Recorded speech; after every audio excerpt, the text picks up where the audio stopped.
wesleygospel.com. Welcome to wesleygospel.com. And today I'm going to be talking about increasing income with hard work.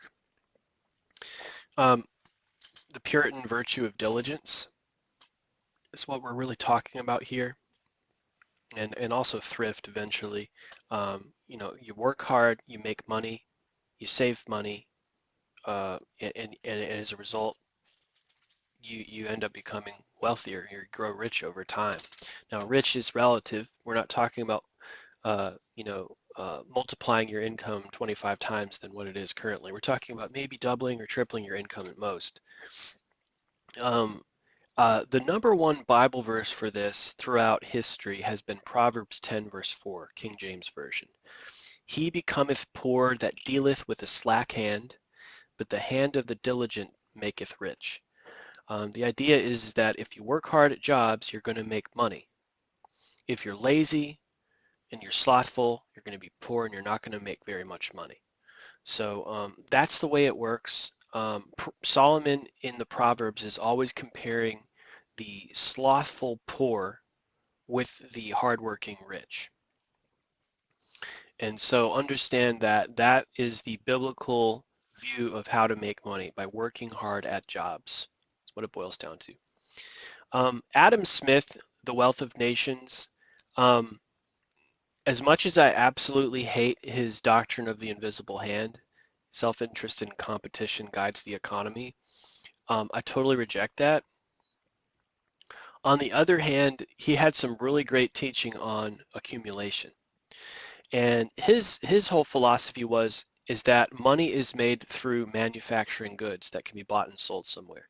He believed that all money was generally produced by getting involved in a business that manufactured products that you could actually buy in the store or something. Um, uh, when you're thinking about him, though, you have to take it with a grain of relativism, because he's talking about things on a national scale. He was involved in a type of economic philosophy called political economy.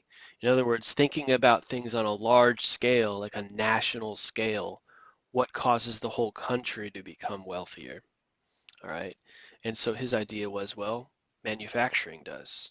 The more manufacturing, the more large scale wealth a country will have. But it also applies to the individual, to the breadwinner as well. The idea is, and if you can take that as an analogy, um, the idea of a Puritan shop owner or a Puritan manufacturer with the small shop owning only his own business, just him, and he's making shoes, or maybe he's making um, ropes, or maybe he's making soaps, or maybe he's making horseshoes, or like a blacksmith. In London, in the Puritan times, a lot of Puritan businessmen did these things. They would specialize in making one product, and they would make it, mass produce it as much as they could, and then they would sell it.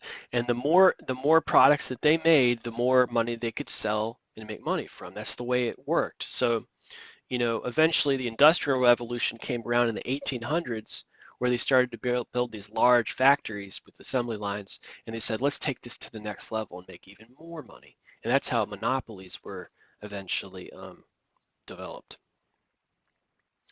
So the idea of making money through producing products and selling them is really what it boils down to in Adam Smith's view. And I think it would be fair to say that the Puritans shared that view. Um, that all of them generated their wealth by producing consumer goods, um, and then eventually this concept was exaggerated in the 19th century with factories. Um, Adam Smith broke up um, workers because he was so focused on the manufacturing concept as productive of money. Um, he broke up workers into two categories: productive laborers and unproductive laborers. And I know that this sounds really judgmental, but it's just the way the guy thought. He thought of people like masons, carpenters, upholsterers, and mechanics as productive laborers because masons built things with bricks, carpenters built things with wood, upholsterers used upholstery to make fine furnitures, and mechanics built machines, at least in a primitive sense in the 1700s. So they were building things, they were making things that could be, you could touch them and buy them, right? There were other categories of workers, such as servants, soldiers, actors, musicians, teachers, and clergy. None of these people had ever made products as the result of their jobs. They're useful to the economy, but they didn't make products. And as a result, they were not able to sell anything, any products. Okay, so Adam Smith was just totally zeroed in on this idea that if you make a product you know, like a red Sharpie marker, and then you make like 1,000 of them, and you put price tags on all of them and you sell them, you're going to get an amount of money from that. But if you made 2 million of these and then sold them, then you would get even more money. So that's the idea in a nutshell. It's very simple. I mean, you could just repeat it in so many hundreds of thousands of ways, but it's a very, very simple concept. You make a product and then sell it. Make the same product even more and make more money. That's how it went, and that's what led to the creation of factories on a massive scale. So both Adam Smith and the Puritans held the view that hard productive work, making products to sell them in certain amounts, combined with saving money, those are the two main causes of financial growth. Now, let's talk more so in, how does this apply to the individual? We understand that Adam Smith understood something very profound on a national level with regard to how manufacturing products increases wealth nationally. Let's talk about the individual. Not everybody's involved in manufacturing, okay? And even if a person was to be involved in manufacturing, how is that going to help him and his family in the day-to-day, in the weekly of increasing of income? Well, in order to make this useful for the individual person, you need to be able to view the whole thing as an analogy and then look at your specific job and say, okay, let's apply this manufacturing increasing products thing as an analogy to my job. Say you're in sales, all right, and you make sales based on commissions. All right, take the manufacturing analogy and apply that to what you're doing. If you make 5 sales, you're going to get a certain amount of money. If you make 10 sales or 15 sales, you're going to get even more money. So if you're a salesman, the idea is to make more sales in order to get more money. Just like if you were a blacksmith, if you made more horseshoes, you could get more money. Let's say that you work in marketing, which is related to sales, but not the same thing. A marketing person's objective is to get leads for the salesperson. A lead is basically, or what you call lead generation, is basically contact information of a company that could be expressing interest in buying something from you. All right, that's what a marketing person does. They generate leads, either from advertising or other means. If a marketing person is lazy, they're not going to generate very many leads for their customers. But if they're super hard working at what they do, they're going to be generating a bunch of leads, feeding tons of business opportunities to people. And guess what? They're going to make more money from generating more leads because their skills are going to become advanced and they'll be able to serve more customers as a result of that confidence that they get. And if they're in a situation like SEO oftentimes is, you can get commissions off the leads that you generate for people. Let's say you're an accountant. Again, let's look back to the manufacturing analogy, all right? Accountants don't produce products that can be sold in the store, but let's take it as an analogy. What do they do, right? They essentially produce financial reports for people, okay? So these can come in the forms of bar graphs or pie graphs or Excel sheets, whatever you want to call it.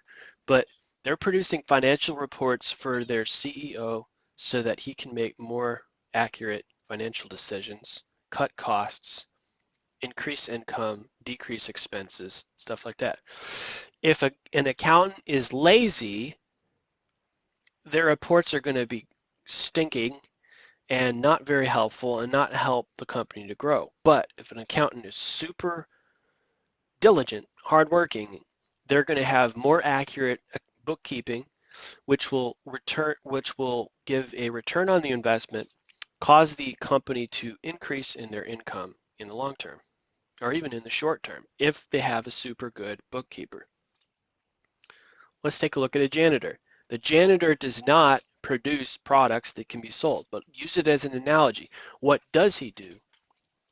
He cleans buildings. Now, if he's lazy, his reputation is going to stink and people are not going to want to hire him in other places. But if he's super hardworking and he looks at his tasks in terms of numbers, he has 25 rooms to clean. He cleans them all in terms of numbers. He counts his way through his activity. He's very, very astute and sharp at how he cleans. Guess what? He's going to get good reviews and he's going to be able to go and get more projects and he's going to be able to make more money as a janitor. So lazy hands make for poverty, but diligent hands bring wealth. Proverbs 10:4, that's the NIV version. This applies not only to manufacturers, like Adam Smith said. It also applies to salespeople, marketing people, accountants, janitors, anybody in the economy.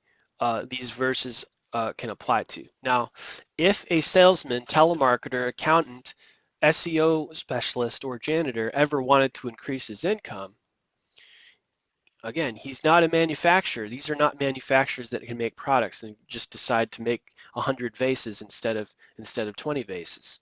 All right, they have to decide to take the job that they have and double it, or maybe even triple it. Now, I wouldn't recommend tripling it. And the Puritans, there's general consensus from Richard Baxter, Richard Steele, and William Perkins. All three of those guys, those Puritan guys, basically said, and Daniel Defoe basically indicated that 2 jobs is the max. Because if you have too many irons in the fire at a time, you can neglect one of your jobs by paying too much attention to the other one. So even having 2 jobs is a challenge because you have to make sure to not neglect the one for the other. If you have 3, that's too many. It's too many irons in the fire at a time, generally speaking. So the Puritans recommended generally two jobs as a healthy maximum. And you can't really do that if you're not an independent 1099 contractor, at least in some degree. Maybe one of your jobs is a W-2, but you have a 1099 on the side. Okay, but I would say that, you have to be maxing out your work at roughly 40 hours a week or 48 hours a week or 6 days a week, Exodus 29. I'm not talking about working 80 hours a week. I'm talking about getting yourself into an employment arrangement, self-employment arrangement, independent 1099, where you can pull together multiple projects within your work week.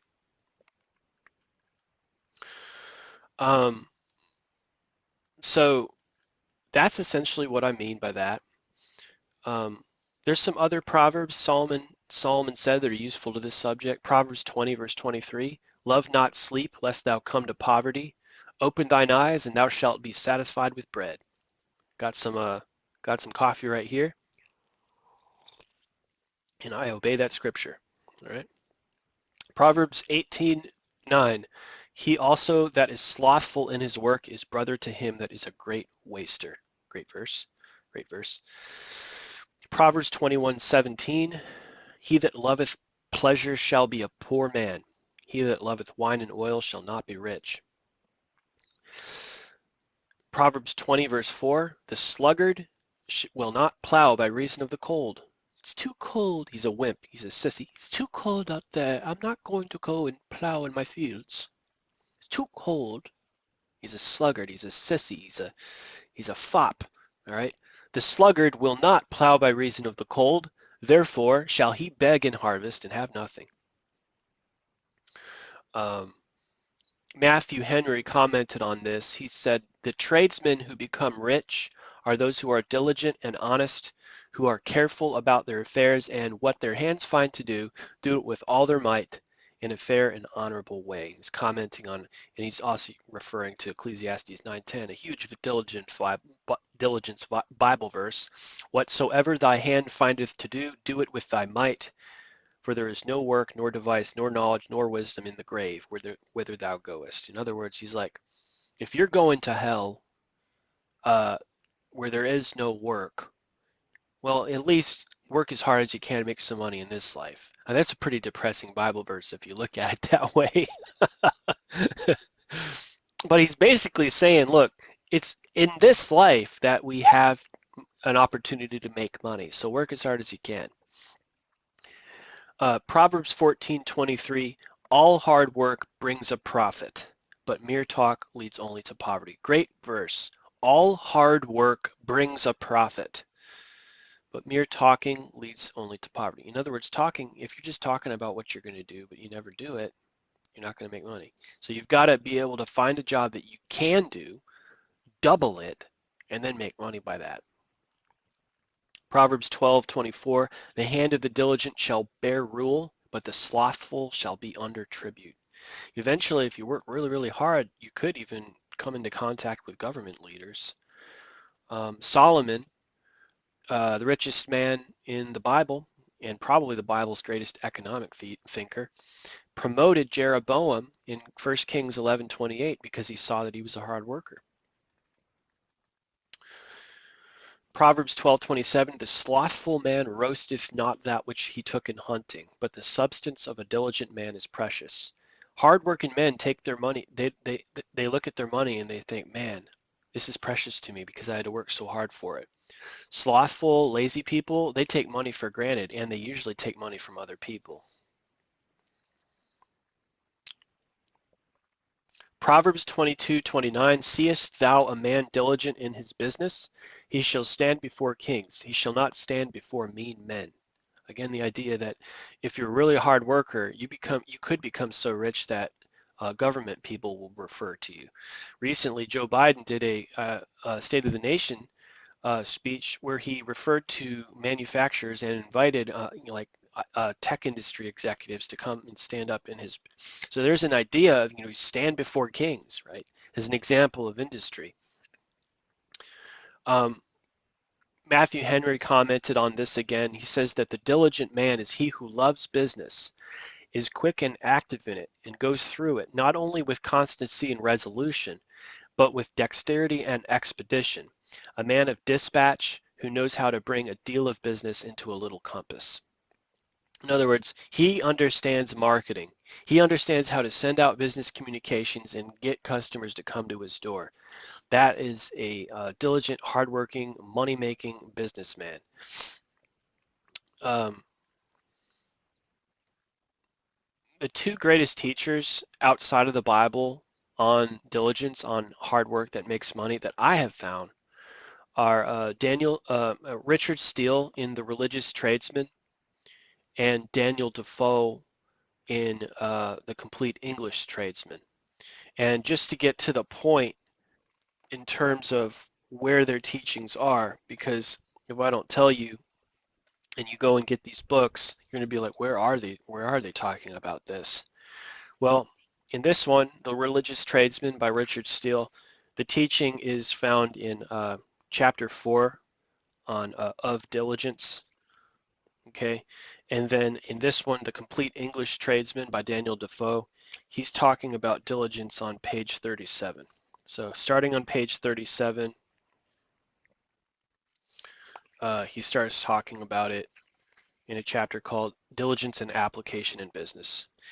The idea, the expression application in business was also used in the 18th century. Wesley used that expression. The idea of, diligence is tied with the idea of business. Okay, so we are talking about business when we are talking about diligence. We're talking about business. Become comfortable with the idea of business if you want to make money. Post-Machiavellianism, guys. There comes a time where you got to make your peace with business. And, if you hate Machiavellianism, great. But A lot of people are so hurt by Machiavellianism, so afraid of it, that they either A, spite it by living in simplicity and voluntary poverty, or B, become actual homeless beggars on the street. They're so defeated by the evil spirit of Machiavellianism that they can't reconcile, they can't make their peace with business. And the Bible doesn't want us to be like that. It doesn't want us to be like Franciscan beggars. It wants us to make our peace with business, it wants to get over the spirit of Machiavellianism and get to the point where we can say, how can I apply myself to business then? Diligence and application in business. Don't be afraid of business, right? There is a right way to do it. There is a right way to make use of it. Remember that. Um, Here's a great quote on diligence from Richard Steele. He said, he defines diligence as this: it's a habitual employment of our bodily and mental powers about our proper callings, in a just and happy medium between idleness, supineness, and trifling curiosity on the one hand, and slavish drudging and immoderate care on the other. The good man considers himself, whatever may be his station in life, as the servant of divine providence, and makes the word of God the rule, and the honor of God the end of his common employments. He is diligent therein from a sense of duty, as well as from the prospect of gain. A lot to think about there, but he says take a balanced approach towards business. Don't go overboard to the point of being workaholic, but at the same time, don't be so lazy that you're not producing anything. He quotes Psalm 104, verse 23, man goeth forth unto his work and to his labor unto the evening, implying that he should be a first shift worker, 9 a.m. to 5 p.m. You shouldn't do second shift, shouldn't do third shift. Now, if you are in that, try to get away from that. That would be my word to you. If you're a police officer, security guard, fighter, paramedic, etc., try to get into first shift work because that's the biblical idea. And although you do have Psalm 63:6, where David's meditating on God in the night watches, it's not really natural if you think about it for very long. When you close your eyes, what happens? Things go dark, right? I think that's God's way of saying that when it's nighttime, it's time to stop working. It's time to sleep. Jesus said in John 9:4, "Work while it is yet day, for the night cometh when no man can work." So try to get away from second shift and third shift work. Try to get into a 6-day work week, Monday to Saturday if you can. 6 days shall you labor, but on the seventh day shall you rest. Exodus 34:21. It gives you more time to make more money, right? Instead of doing the old 5-day thing like everybody does. Let's see here. Richard Steele had another great quote. He said, let the religious tradesman, he's talking about the Christian businessman who's not Machiavellian, let him be excited to the practice of industry. Get excited about business. It's all right. It's all right. As long as you're going about it the right way, it's okay.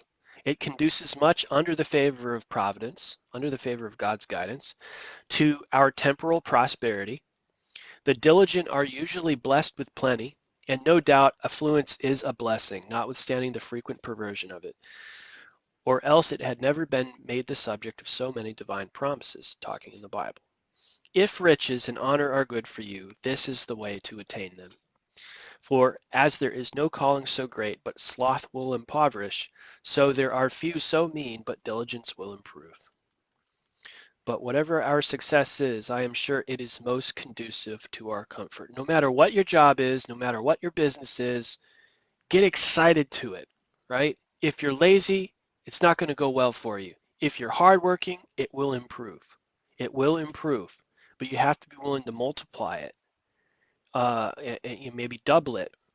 I wouldn't say triple it, not in your case. Now, if you have a wife, she could become a third source of income for you, right? But keep it to two for yourself seems to be the general feel. You might say, where's that in the Bible? Well, I would look at Proverbs 31. 3 sources of income there. The Proverbs 31 woman was a clothing manufacturer and a vineyard manager, and her husband was a judge. There's 3 jobs between the two of them. Um, Ecclesiastes 5:12, but all things in balance, guys, because the sleep of a laboring man is sweet. Um,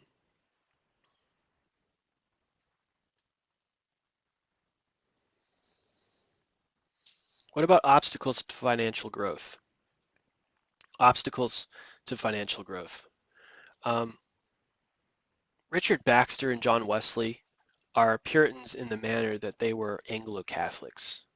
And what I mean by that is they were Anglican. They were Anglican, the Anglican type of Puritans, okay? They were not, so Richard Steele and Daniel Defoe had the strongest teaching on diligence because they were Presbyterians. The Presbyterians separated from the Church of England, and there more pressure was put on them to make money for themselves to have financial security. The ministers, however, that stayed in the Church of England could kind of relax a little bit because they would take a stipend from the Church of England. Although Baxter and Wesley, not so much. Wesley lost all opportunities for that early on, and you can see why he leaned more in a Presbyterian direction for making money. But Baxter compromised a little bit with the Church of England and was able to receive incomes from them for quite a while. So if you read their writings, okay, Chapters from a Christian Directory, The Economic Ethics of John Wesley, you're going to find anti-growth ideas in there, believe it or not. You're going to find um, like, yes, if you work extra hard, you could make money, but who wants to do that and end up going to hell? What does it profit a man if he gains the whole world, and et cetera, et cetera. So you're going to have people, you're going to have them saying these anti-growth statements. You're going to be like, why? Why are you saying it like that? The reason is those guys, they held the simple life teaching, kind of like Richard Foster and Art Gish, Beyond the Rat Race. And you remember why are they so, they're anti-materialistic and it's great, but you know, neither of these guys had children. So the added financial pressure of providing for children was not there. Um, they, so and Richard Baxter had a wife that was rich, so he had a reserve of money that came from her that he didn't have to produce on his own with his own hands. And Wesley became a super popular person that received donations all the time. Although he lived extremely frugally, but that was his source of income. So both of them were in kind of freakish situations that to where they didn't really need to use their hands to make money, to make the money. So their theology on economics was a little twisted in the sense of how to make money. It wasn't really very productive. It was more towards Franciscan ideology of acting like a Catholic saint. And they were Anglo-Catholics in the sense that they were Puritans, but they borrowed from Catholic theology, like being like a Catholic saint. And you look at St. Francis of Assisi, living in rags, and glorifying the life of poverty as a way of self-denial and holiness, and then you look at Richard Baxter and John Wesley trying to take that into Puritanism and mix it in and with a kind of Catholic version of Puritanism. And you have this also with A.W. Tozer, Richard Foster, and Art Gish. Hippies in the Jesus movement were into this kind of stuff. And voluntary poverty, I kind of was into it for a while as well. And because you see it in Jesus and you see it in the Apostle Paul, but you got to realize, though, guys, that the voluntary poverty thing only really applies to people who don't have kids. Jesus didn't have kids. Paul didn't have kids. Richard Baxter didn't have kids. John Wesley didn't have kids. And so for fathers who have been tasked by God to provide for their families, slice up budget pies, invest for their futures, 1 Timothy 5:8 says that you're worse than an unbeliever if you don't provide for your family. Jesus and Paul didn't have to do that. Richard Baxter, John Wesley didn't have to do that. Richard Steele and Daniel Defoe, on the other hand, Presbyterian thinkers, they both had lots of kids. They had large families. And so you can see why they thought differently about diligence. So, it's good that John Wesley was against materialism, hedonism, luxury loving. Anybody that follows this simple life teaching, it's good that they do that. But when you have kids, that's going to change your view of diligence. You're going to want to work extra hard um, to make sure that uh, that you now Wesley did believe uh, that diligence and frugality, just like Adam Smith, produced wealth. He said this: wherever true Christianity spreads, it must cause diligence and frugality, which in the natural course of things must beget riches. I'm going to repeat that again. Wherever true Christianity spreads, it must cause diligence and frugality, which in the natural course of things must beget riches. John Wesley believed that if you worked really hard at jobs and you saved your money and you didn't spend it a lot on luxury items, you will, in the natural course of things, become richer. However, he said, riches naturally beget pride, love of the world, and every temper that is destructive of Christianity. So he's saying, look, herein lies the dilemma of Christianity, is that it can produce a hard work ethic, it can produce wealth, and then as a result make you into a snob and lose your salvation. He says, uh, he says, do you gain all you can and save all you can? Then you must, in the nature of things, grow rich. Then if you have any desire to escape the damnation of hell, give all you can. All right. These quotes are from Causes of the Inefficacy of Christianity 1.16 to 18. He believed that philanthropy to the poor and to the church was the spiritual cure of becoming a snob and losing your salvation. He says that that every Methodist that um, he saw that they decreased in grace in the same proportion as they increased in wealth. They lost their salvation. They backslid from the Lord in the same proportion as they grew in their money. The more they grew rich, the more they backslid from the Lord. That was his observation um, in 1.16 of that sermon. Wesley believed that budget pies should be uh, broken up into 4 categories: necessaries, conveniences, superfluities, and overplus.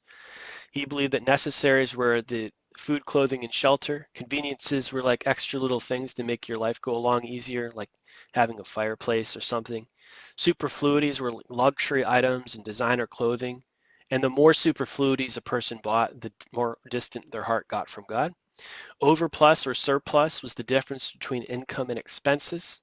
And he was so radical, he believed that all surplus should be given to the poor. Forget about all investments and things like this. Just give everything away to the poor. So that's not really like practical as a dad to think that way, but he did. He also believed that you should never get a job, you should never keep a job that's unhealthy to you. I agree with this. He said in the Use of Money 1.1, he said this: we ought to gain all we can gain without buying gold too dear, without paying more for it than it is worth. Some employments are absolutely and totally unhealthy. And if we are already engaged in such an employ, we should exchange it as soon as possible for some which, if it lessen our gain, will, however, not lessen our health. In other words, mental and physical health is more important than income to Wesley.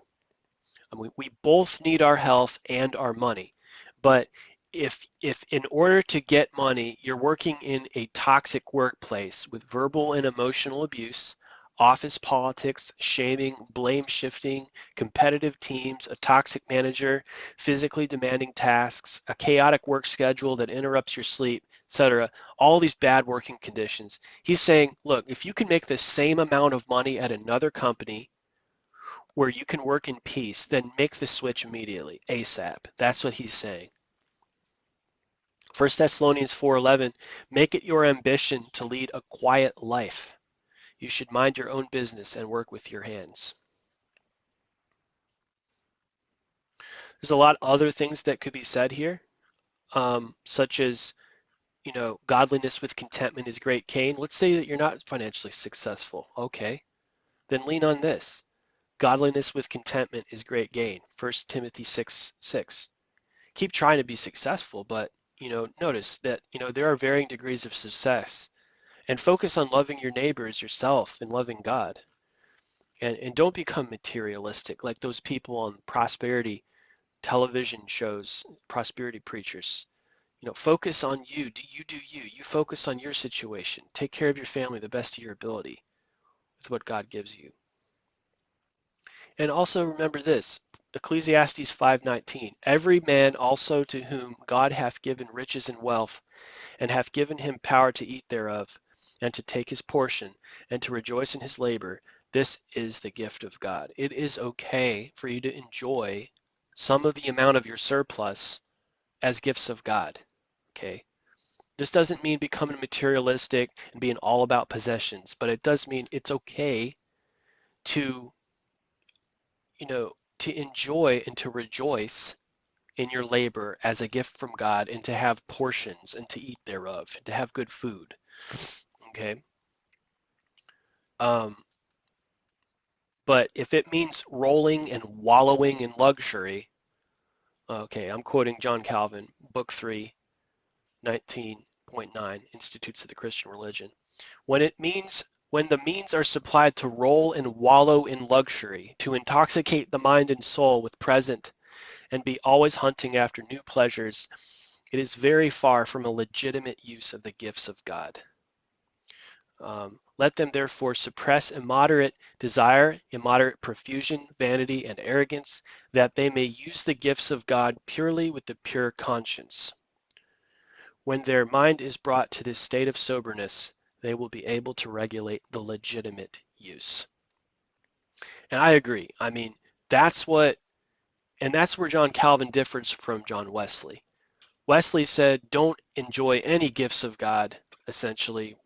Calvin's like, no, it's okay to enjoy gifts of God, just don't be in luxury. Now, you might say, okay, Wesley didn't go that far because he allowed for conveniences. True, but the way he preaches against superfluities oftentimes makes it look like Wesley's even against you having any fun at all.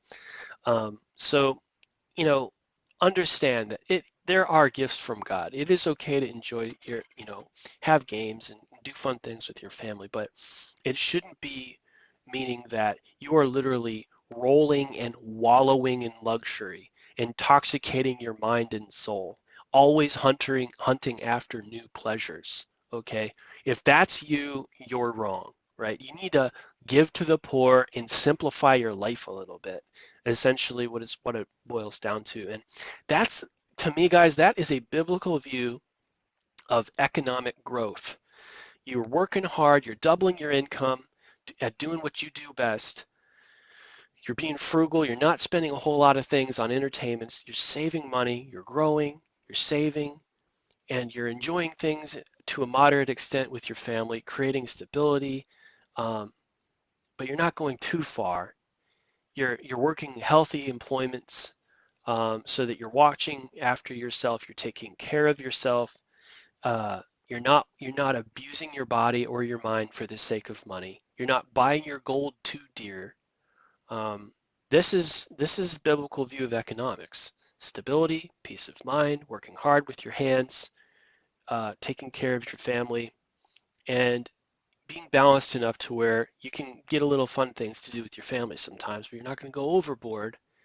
And it's all things in balance. But work more hard than a normal person would work, because that's how you're going to increase your money. Don't think like everybody else thinks.